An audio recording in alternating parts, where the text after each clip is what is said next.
was absolutely necessary for interstellar commerce to function.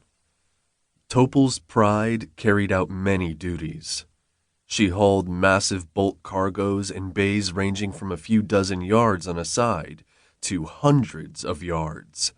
She carried as many as 25,000 passengers at a time, many more if they were packed in. A half-dozen times, she'd served to evacuate refugees from war-ravaged worlds. She could also act as a transit rider, docking as many as 100 smaller ships either incapable of making the transition through hyperspace by themselves or merely riding along for economy. Displacing several million tons, the Topol's Pride was one of the cheapest ships to operate in hyperspace, thanks to the inverse square rule that made huge ships cheaper and tiny ones more power-hungry. Her only downside was the glacial pace she maintained between a system's emergence point and its stargate.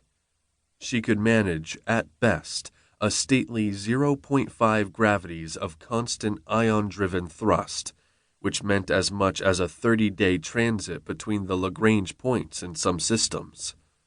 Her crew tried to transit through stargates at the highest possible speed to save travel time in the destination system, as you emerged from hyperspace at the velocity with which you entered it. It was this which, more than anything else, determined the course the Topol's Pride took as it moved about the galaxy. Her master endeavored to pick star systems which possessed emergence points closer to their stargates, and to arrive at them when their geometry was the most favorable, greatly reducing her transit times. This was why the crew found itself in the Obia 199 star system. The transit time between the emergence point and the stargate was only 6 days. Unfortunately, that was also plenty of time for the ship to fall prey to pirates. "We have hyperspace emergence," chittered the sensor operator of the pirate cruiser Opportunity. At least, that would have been the ship's name if it were translated into English from Slee Shaw. The ship had once belonged to the Ugar, who'd called it by an entirely different name before the crew had been brutally murdered by the Slee Shaw boarding team. "Excellent," the Opportunity's queen said. Both the ship's master, commander of the fighting contingent, and queen of the brood, she was best described as the mother of every being on the ship. She ran her multifaceted eyes around the bridge to verify all stations were manned and ready, then extended her awareness to the boarding teams in their shuttles. Everything was as it should be. "Helm, accelerate toward the prey, full power."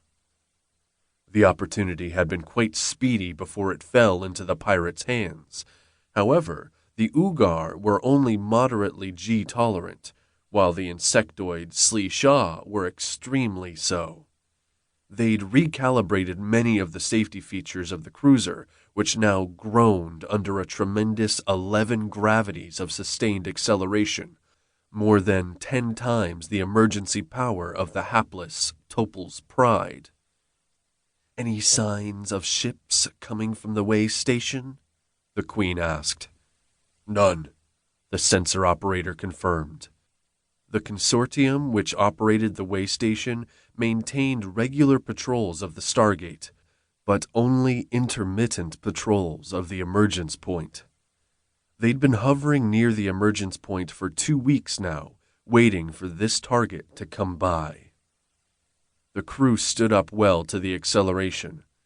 The ship was capable of more, though not much, as using this much power further stressed the already tortured superstructure. The Ugar were giant purple Ursoids who built their ships with massive open areas. The Slee Shaw had placed reinforcing beams everywhere, but the ship was still developing structural cracks. "We're on intercept," the navigator announced after 100 seconds of acceleration. "Closing at 30,000 feet per second." "Initiate coast," the Queen ordered, and the ship's thrust was instantly